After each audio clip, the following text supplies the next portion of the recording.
o canto do nosso amor. Alma gêmea de minha alma, redimida do caminho, 2000 anos de aliança, de esperança e carinho. Bem querido companheiro, de jornadas e esplendores, através da eternidade, luz terna dos meus amores. Vem, vamos oferecer uma prece comovida ao Nazareno com gratidão por tanto amor em nossa vida. Vem, Jesus está sorrindo nas paragens do infinito, abençoando nossa união. Vem, meu amor, dá-me tua mão. Vamos refletir sobre tudo isso e que a paz do Mestre Jesus nos envolva, lembrando que a lei divina é imutável. E quando nós nos unirmos em espírito e verdade com os nossos companheiros, nós iremos então fazer valer a oportunidade encarnatória, o lar e a família. Muita paz a todos.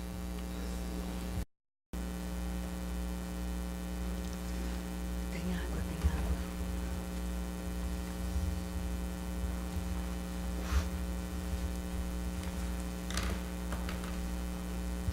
Assim, assim.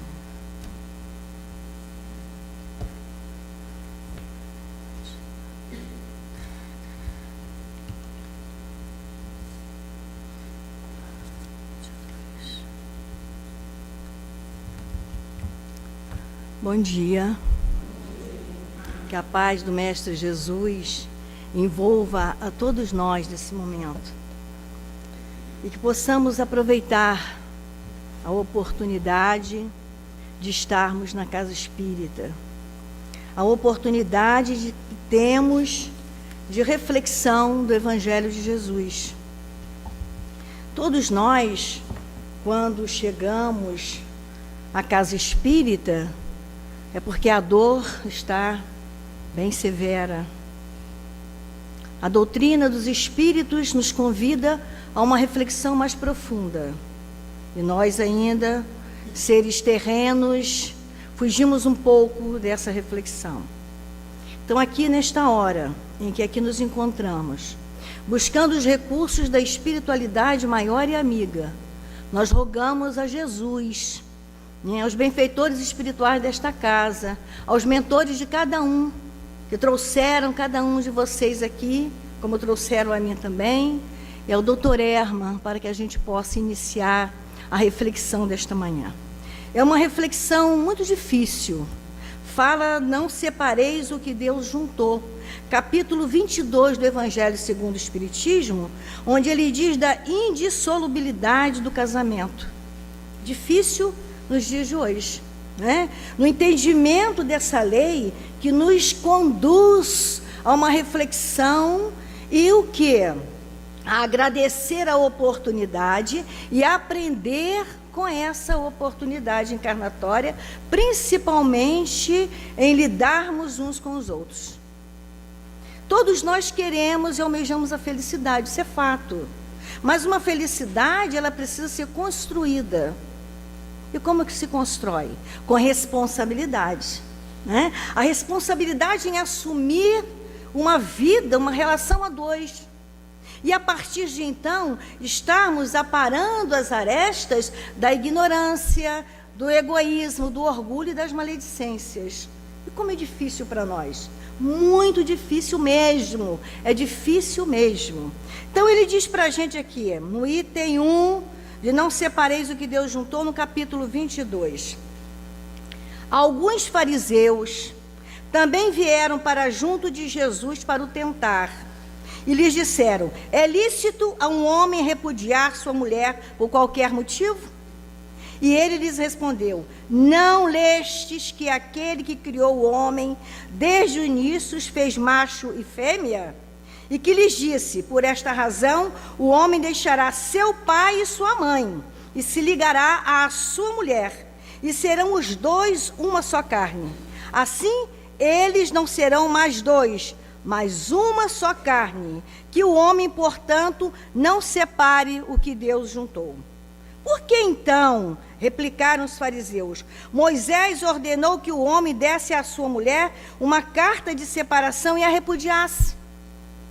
E Jesus respondeu: foi por causa da dureza do vosso coração que Moisés vos permitiu repudiar vossas mulheres. Mas isso não foi assim desde o princípio. Também eu vos declaro que todo aquele que repudiar sua mulher e que não seja em caso de adultério e se casar com uma outra, comete um adultério. E todo aquele que casar com uma outra mulher que tenha sido repudiada, também comete adultério. Mateus 19, 3-9. Vamos tentar entender o que Mateus traz e a fala de Jesus. Os fariseus, quem eram os fariseus? Os fariseus, grupo de espíritos, de irmãos, numa época de muita vaidade, de muito orgulho, né, que tinha um grupo formado porque eles queriam ser os donos da lei. Né? Então eles viviam naquele momento fazendo proselitismo, conduzindo as pessoas a entenderem, a seguir os ensinamentos e as orientações deles. Então tudo que Jesus fazia, que era na simplicidade e no amor, incomodava os fariseus. Um grupo de orgulhosos. Então eles tinham assim, se vestiam muito bem, falavam muito bem, eram agradáveis às pessoas, mas agiam em benefício próprio. Tudo que eles faziam é para o bem-estar deles mesmos. Então eles atacavam o mestre, na simplicidade que o mestre se apresentava e conduzia as questões, e as pessoas iam despertando para a fala de Jesus, no magnetismo próprio de atração, e incomodavam os fariseus. Né? Tem até uma fala que diz que os fariseus são os sepulcros caiados, todo bonito por fora, todo organizado, mas por dentro cheio de dificuldade. E eles tentavam Jesus o tempo inteiro, testavam Jesus a todo momento, porque eles queriam derrubar, né, para que fossem deles esse comando maior, levando o povo a acreditar nisso. Então, eles sempre, quando acontecia alguma coisa, colocavam Jesus à prova. Então, eles fizeram, o que aconteceu? Pegaram uma senhora, uma mulher em adultério. Né? Eles pegaram essa mulher e levaram até onde Jesus estava. E começaram a provocar Jesus. Fizeram uma provocação. Provoca ação. Então, eles falam assim, eles vieram para junto de Jesus para o tentar. Olha o que Mateus fala. E disseram: é lícito a um homem repudiar sua mulher por qualquer motivo? E Jesus respondeu: não lestes que aquele que criou o homem desde o início o fez macho e fêmea? E lhes disse: por esta razão, o homem deixará seu pai e sua mãe e se ligará à sua mulher, e serão dois, uma só carne. E assim, eles não serão mais dois, mas uma só carne. Essa uma só carne é ação em conjunto. É compartilhar a vida a partir de então. É ter respeito um ao outro. E eles voltam lá: mas mestre, ela foi pega em adultério. Então Jesus olhou e falou: como que vocês me dizem, eu que os conheço, como que vocês acusam uma outra pessoa, se eu os conheço e sei que vocês também fazem, adulteram a lei, né?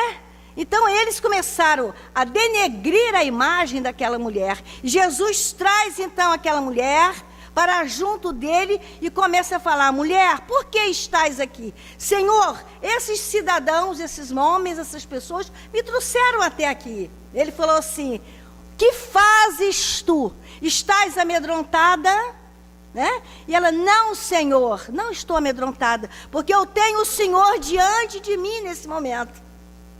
A confiança que ela depositou em Jesus, porque mesmo que ela tenha errado, ela sabe que teria a oportunidade de refazer tudo isso. E ela sabia também que quem estava cobrando dela não tinha autoridade moral para tal.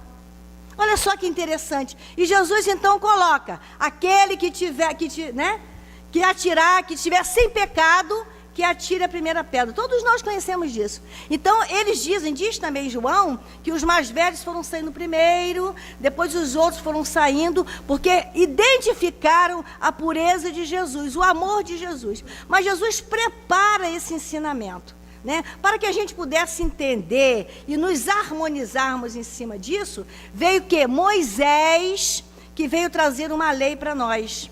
O homem ainda endurecido nos seus questionamentos, endurecido nas suas emoções, veio Moisés, né, que trouxe para nós olho por olho e dente por dente. Quem é que não conhece essa lei? Porque Moisés veio adaptar a lei humana, não é, para que a gente pudesse compreender o que teria que ser feito. Então Moisés fala para a gente assim: aquele que não der a oportunidade ao outro, passará pelo mesmo fio da espada. Aí a gente fica com medo, né? Nós nos amedrontamos, porque quando nós estamos com o poder, é uma situação. Mas quando nós começamos a depender do outro, nós temos medo, né? Porque o outro tem uma referência diferente da nossa, porque cada um de nós está no momento evolutivo.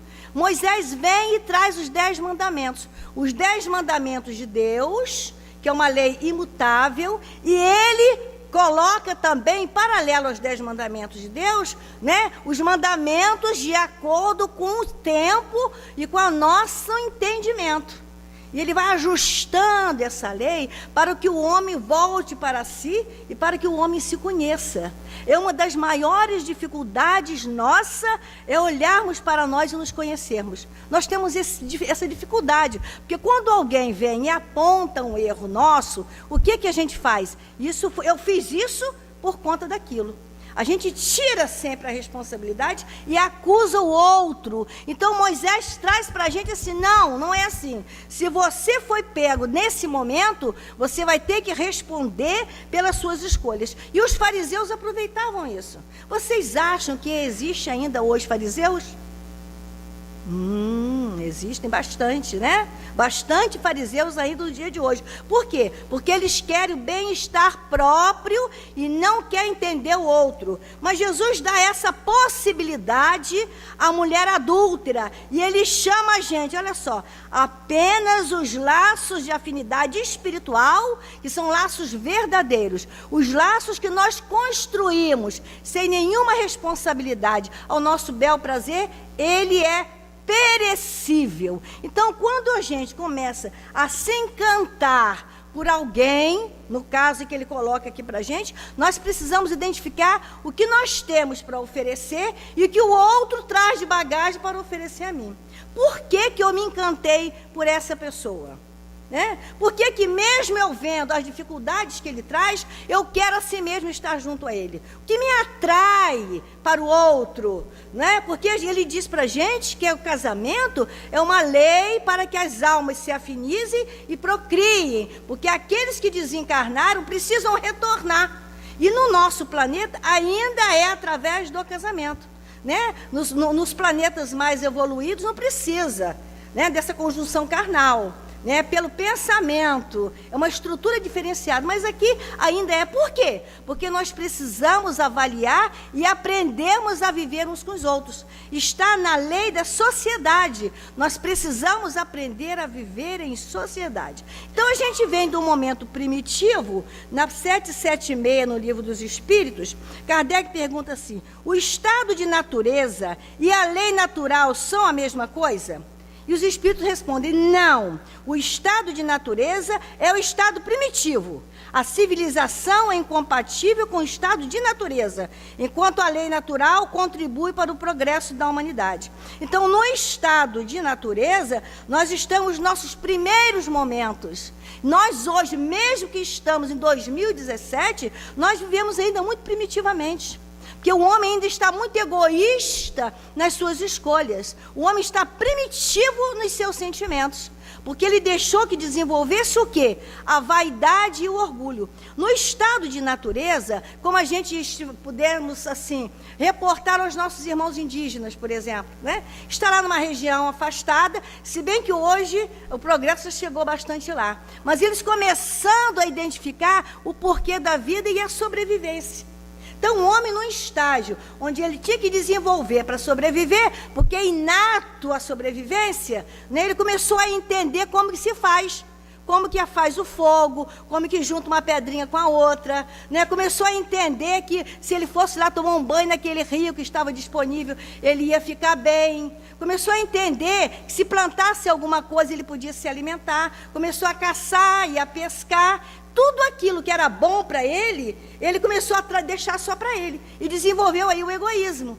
Ele ia fazendo descobertas e ia guardando para ele aquilo que ele descobria, né? E no estado, a lei natural é uma lei que impulsiona o progresso. E nós só vamos progredir no contato um com o outro. Por isso a importância do casamento. Porque desde o início dos tempos era da lei que houvesse a reencarnação. Espíritos precisavam reencarnar e precisavam aprender. Mas quando a gente vai e se encanta por alguém, nós esquecemos a dificuldade que o outro traz no momento que a gente está encantado. Não é? Nós precisamos ter esse olhar maior para identificar. A gente sempre ouve as pessoas falarem assim: não, fulano depois tem esses defeitos, mas depois do casamento melhora. Não melhora. A bagagem é completa, leva completo. Muito pelo contrário, potencializa. Mas a gente, às vezes, os pais da gente falam assim: meu filho ou minha filha, olha só fulano, olha como que o fulano faz, olha o jeito dele. Mamãe, isso é muito implicante. Fulano é maravilhoso, não é? Aí fala com a outra: você é implicante. E não consegue identificar. Aí depois que se casam, tem um relacionamento, aí vem a mãe que ouve depois: mamãe, aconteceu isso, fulano não faz aquilo, etc. E ela assim: bem que eu avisei, mas a gente não quer ver, a gente acha que tem jeito. Então, o Martins Peralva, né, ele fala para a gente em alguns tipos de relacionamento, alguns tipos de casamento, para a gente ir entendendo o nosso qual é. Porque é tanta dor, tanta dificuldade, os momentos prazerosos são tão pouquinhos, que a gente vai agora tentar entender os tipos de casamento que a gente tem, para a gente começar a tratar melhor. Então, Martins Peralva, no livro Estudando a Mediunidade, ele começa com os casamentos acidentais. Quais são os casamentos acidentais? Encontro de almas menos elevadas espiritualmente, por um efeito de atração momentânea. Atração momentânea. Sem qualquer ascendente espiritual. Pessoas que se veem, se conhecem, se aproximam. É um livre-arbítrio, sim, mas responsável pelo que faz. O nosso livre-arbítrio, ele é acompanhado. Nós precisamos ter responsabilidade pelas nossas escolhas. Então, eu encontrei alguém, não estava previamente estabelecido pelo plano espiritual. Porque a gente tem uma mania de falar assim: é karma do passado. Nós temos que identificar qual é a nossa situação. Esses casamentos acidentais foi um tormento voluntário. Foi uma escolha nossa de agora. Não necessariamente anterior, né? Nos encantamos de alguma forma, não olhamos para nós nem para o outro e fomos nos deixando envolver, né, pelos prazeres físicos, e aí a gente foi se organizando em cima disso. Os casamentos provacionais, né, reencontro de almas para reajuste necessário à evolução de ambos. Aí já é uma aproximação que tem já no plano espiritual uma programação. A maioria dos casamentos obedece a esta classificação. A compreensão evangélica, a boa vontade, a tolerância e a humildade são virtudes que funcionam como amortecedores. Esses são os casamentos provacionais. Ele diz para a gente dos sacrificiais. Reencontro de uma alma iluminada com uma alma inferiorizada, com o objetivo de redimi-la. Pode ser o homem ou a mulher o sacrificado. Olha só que eu me coloco aqui, né? Então, esse reencontro de uma alma mais iluminada que vem acalentar a outra em sua dificuldade. Uma necessidade de ambas, né? Que também existe na programação anterior. Tem sempre aquela pessoa generosa, né? Que o outro está pronto. Pode ser o homem ou a mulher, né, gente? Que apronta e o outro está lá solícito, e está lá solícito, e dá oportunidade, e dá outra oportunidade. Esse é o sagramento, o casamento sacrificial que ele fala, com a nossa linguagem, porque aquele que já está mais elevado, ele vai entender tranquilamente a dificuldade do outro. As almas afins, né? As almas afins, reencontro de corações amigos para consolidação de afeto. Vocês conhecem alguma? Eu estou procurando. Reencontro de almas afins para consolidação de afetos. Né? A gente encontra na Terra, mas é muito difícil. Né? Você encontrar aquele casalzinho mesmo ajustado, aquela família ajustada, os filhos ajustados, sempre dando oportunidade um ao outro, ô minha querida, meu filho, etc. Tal. É assim, eu estou procurando, né? E os transcendentes, almas engrandecidas no bem, que se buscam para realizações imortais, aqueles espíritos já bem evoluídos, cujo objetivo é apenas o trabalho no bem. Então, nesses tipos de casamento, os acidentais, os provacionais, sacrificiais, a fim de transcendentes, que cada um de nós possa identificar onde nos encontramos, qual é o nosso, qual é a nossa experiência e por que essa experiência? Por que eu ainda estou nesse casamento com grande dificuldade? O que está acontecendo comigo? Né? Será que eu estou conseguindo fazer uma leitura da minha vida? Será que eu estou dando oportunidade ao outro que me vilipendia a todo momento? Né? Tem que ter uma estrutura muito forte para segurar os vícios um do outro, porque o lar, essa célula máter, precisa daquele casal ajustado, que se entenda, que se compreenda, que se ame, que se ajuste, para que esses filhos também sejam conduzidos. Uma das dificuldades maiores também dos filhos, desses espíritos, nós que reencarnamos num lar desajustado, é a dor que a gente vê, a nossa dor, e a gente busca nos pais e não tem recurso, não tem respaldo, desestruturados. Nessa desestrutura, a gente foge para uma enfermidade, porque nós temos dificuldade do autoenfrentamento. Então, ele diz para a gente que a lei civil adaptada a um povo nos convida a uma reflexão. E ela vai se adaptando com o tempo. A lei imutável é a lei de Deus. Por isso, esses casamentos acidentais ou provacionais se desfazem com muita facilidade. E o homem vai em busca de outros relacionamentos, e não consegue. Porque enquanto ele não parar para se olhar, identificar nele a bagagem que ele traz e o que ele tem que fazer para se melhorar, ele vai trocando. Nós não estamos aqui julgando, não. Nós estamos interpretando essa lei, como a gente vê e acompanha na sociedade. Pessoas que vão trocando de casamento, trocando. É a família mosaico, que é uma família complicada, né? Que a gente chama lá na psicologia. Mosaico, o casal se separa, aí leva os filhos. Né? Aí os filhos de um com o outro geram ciúme entre o casal, gente, ciúme entre os filhos, é uma confusão, e aí vão só trocando. Enquanto o ser não parar para se olhar e identificar onde está a falha dele e começar a melhorar, ele vai sempre fazer a mesma coisa. Mas ainda está em tempo, gente. Enquanto nós estivermos nessa encarnação, identificarmos os nossos erros, nós podemos recuperar, que seja a amizade, que se não der para retornar ao casamento com aquela pessoa, que a gente recupere a amizade, que a gente saia dessa encarnação com menos débitos, né? Que a gente possa ajudar o outro a se reencontrar, a se recompor. Isso é muito importante. E outra coisa também muito interessante é quando a gente acha que Deus vai dar jeito na nossa vida. Está tudo pronto. Está dependendo da nossa participação. Tudo que precisamos para a nossa felicidade está conosco já, disponível para nós. É a questão de leitura e de encarar a nós mesmos, olhar no olho do outro, procurar o diálogo, procurar compreender, dar oportunidade e reconhecer os nossos erros. Simonetti, no livro Pisando na Bola, muito bom, tá? Ele diz para a gente assim, fazem as seguintes perguntas para ele, e ele colocou nesse livro essas questões.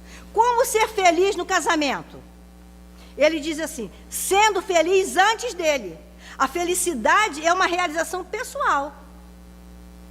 Né? Como é que eu vou ser feliz no casamento? Sendo feliz antes do casamento. Se eu já consegui a minha realização pessoal, eu levo a bagagem para meu relacionamento. Então, isso é muito importante. Todo espírito que reencarna obedece a um planejamento espiritual.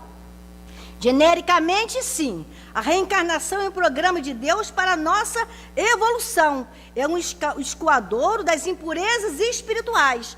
A gente está aqui para aprimorar-nos enquanto espírito nosso conduzir. Então ele fala para a gente assim: as particularidades da existência humana, a profissão, o casamento, a adoração, a posição social são programadas? Sim, sumariamente.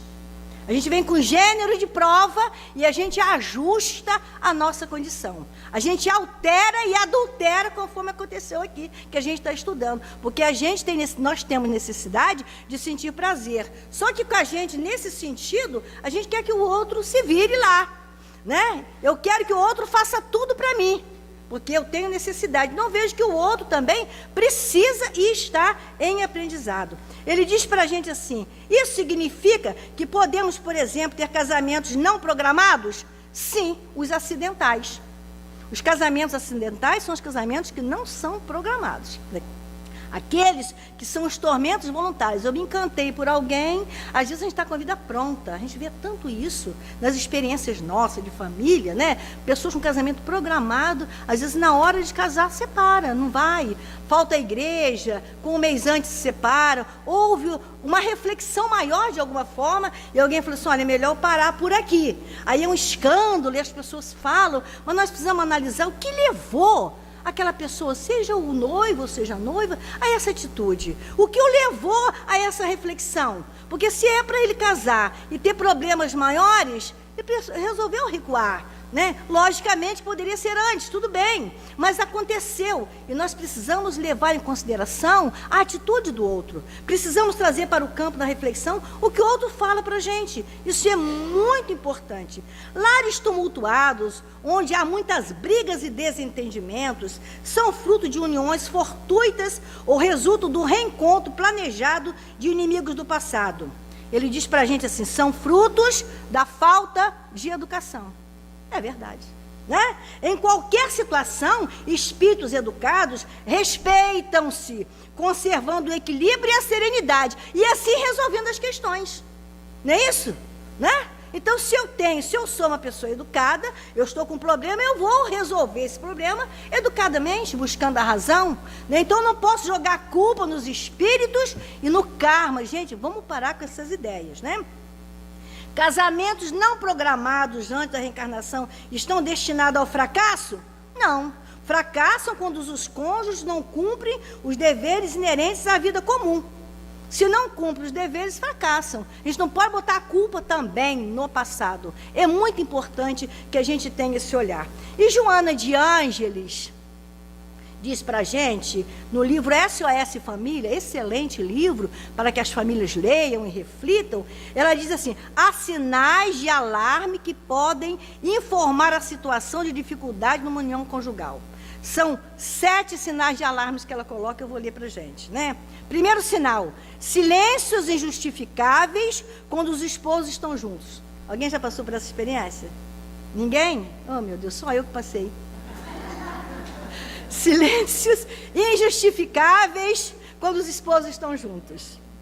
Tédio inexplicável ante a presença do companheiro ou companheira. Olha só. 3. Ira disfarçada quando o consorte ou a consorte emite uma opinião. Olha lá, já vem dando opinião. Né? Não é assim que a gente faz? Saturação dos temas habituais, versados em casa, fugindo para intermináveis leituras de jornais ou inacabáveis novelas de televisão. Eu nunca quero ver, eu fujo para a leitura ou para a televisão, né? Irritabilidade contumaz, sempre que se avizinha do lar. Desinteresse pelos problemas do outro. Alguma novidade? Não, todo mundo familiar, né?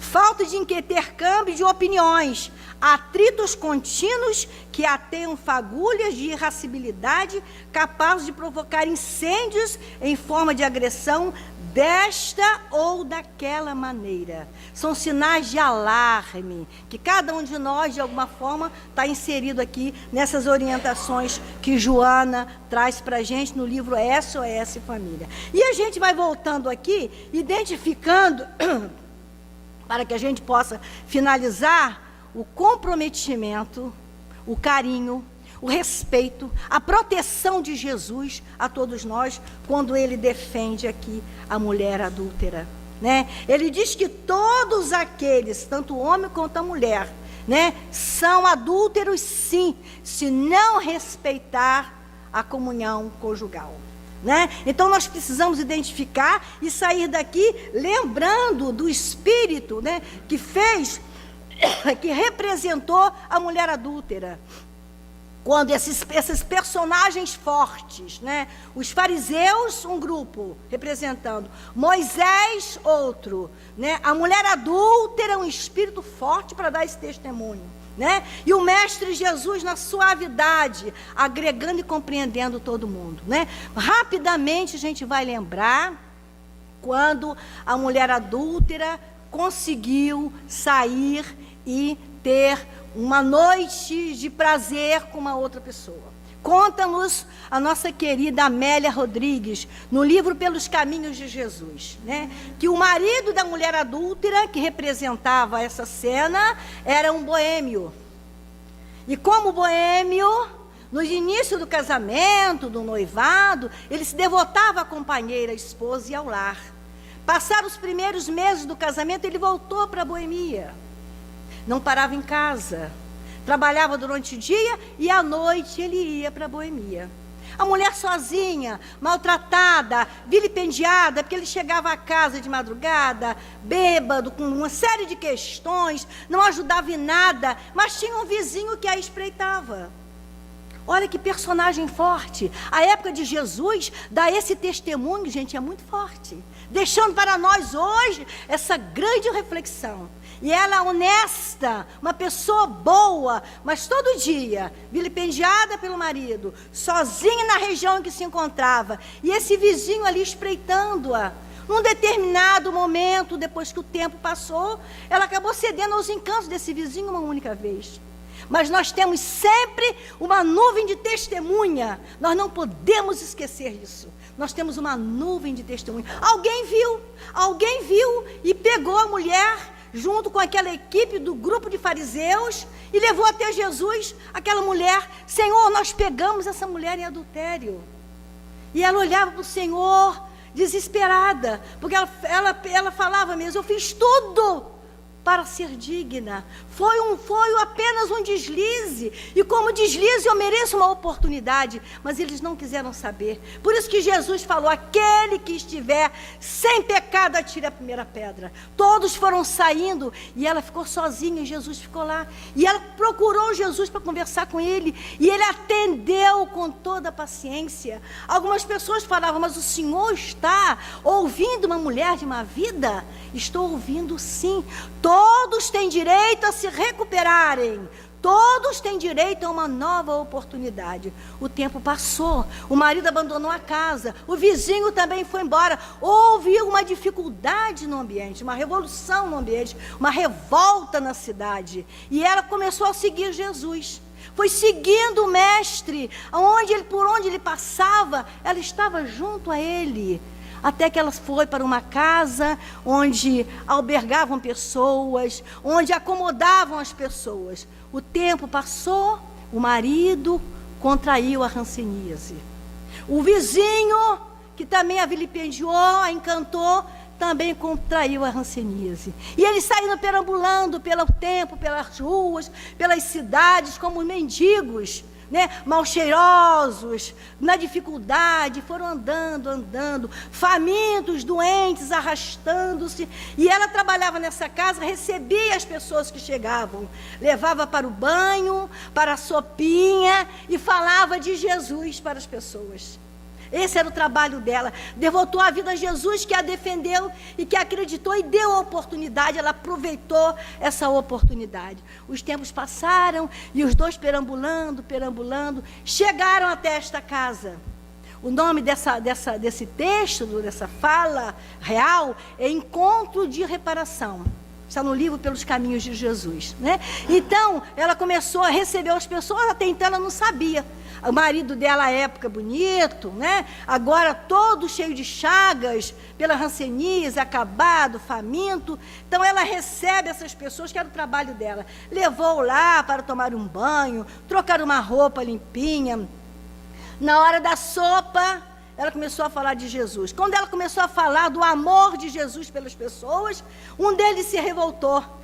Né? Esse Jesus não é o Jesus, é o Jesus, rei dos judeus, o Nazareno. Ela falou assim, é Jesus Nazareno. Ele falou assim, mas ele não foi legal comigo. Pode ter sido bom para você e não para mim. Ela se revoltou, porque a minha mulher, me traiu e ele defendeu a minha mulher. Ela reconheceu ali naquele momento o marido dela, né? E ela em lágrimas começou a orar a Jesus e falar para ele, não fale do meu Senhor, não fale do meu mestre, que ele não só me resgatou, mas também resgatou a você e resgata a todos os irmãos. Oremos juntos e recomecemos a vida, cada um do seu jeito, no seu entendimento, mas que aquele que estiver sem pecado, atire a primeira pedra. Ninguém vai atirar, porque se nós olharmos para nós, vamos ver o nosso compromisso com a lei, vamos ver o quanto precisamos crescer, o quanto precisamos perdoar, o quanto precisamos caminhar uns com os outros. E nesse relacionamento conjugal, revejam os relacionamentos, revejam seus maridos e esposas, revejam seus filhos, se deem a oportunidade, esperem um pouco mais, aproveitem um pouco mais, a não ser que seja em caso de agressão muito violenta, de agressão, não, mas revejam, analisem, aproveitem. E a gente lembra também do poema de Emanuel, né, quando ele falou para Lívia, no livro Há 2000 anos, Lívia e Emanuel, né, tem um poema que Emanuel escreveu para Lívia, pedindo oportunidade, porque ele na condição, né, vilipendiava um pouco a esposa, né, quando ele parou para refletir, né, ele falou assim, eu preciso resgatar o amor de Lívia, porque a Lívia já tinha uma condição espiritual bem mais aprimorada do que o Públio Lentulus, né? Então eu vou fazer a leitura aqui para a gente. Alma gêmea, puseram uma melodia, uma música, né, onde ele fala assim, alma gêmea de minha alma, flor de luz da minha vida, sublime estrela caída das belezas da amplidão. Quando eu errava no mundo, triste só no meu caminho, chegaste devagarinho e encheste meu coração. Vinhas nas bênçãos dos deuses, na divina claridade, tecer minha felicidade em sorrisos de esplendor. És meu tesouro infinito, juro-te eterna aliança, porque eu sou tua esperança, como és todo o meu amor. Alma gêmea de minha alma, se eu te perder algum dia, serei a estura agonia na saudade dos teus véus. Se um dia me abandonares, luz terna dos meus amores, hei de esperar-te entre as flores, nas claridades do céu. E de lá, bem mais alto, Lívia responde para ele. Vou fazer a leitura rapidinho para nós. Vem, recebe ele, enlaça-me em teus braços. Vem, aperta a minha mão. Eu te perdoo, porque te amo. É todo teu, meu coração. Vem, esquece o passado. Vem comigo caminhar. Enxuga o teu pranto de mágoa e dor.